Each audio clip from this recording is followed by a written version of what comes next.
మంచిర్యాల జిల్లా చెన్నూరు పట్టణంలోని కొత్తగూడెం కాలనీలో నిన్న జరిగిన శోభయాత్రలో ఉద్రిక్తత ఏర్పడింది. కత్తితో ఓ యువకుడు హల్చల్ చేశాడు. నిమజ్జనానికి సంబంధించి రెండు వర్గాల మధ్య చోటు చేసుకున్న సందర్భంగా ఘర్షణ జరిగింది. ఇక రెండు వర్గాలను పోలీసులు చెదరగొట్టారు. గొడవకు కారకులైన ఇద్దరిని పోలీసులు అదుపులోకి తీసుకున్నారు.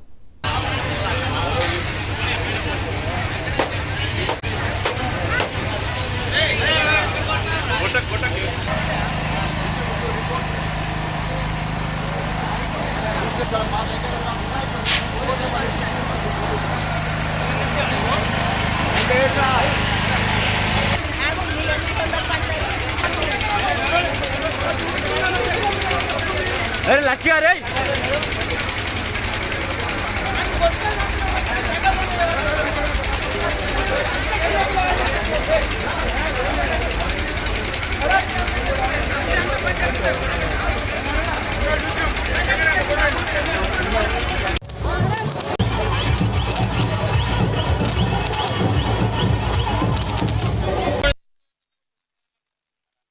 వరంగల్లో నిమజ్జనానికి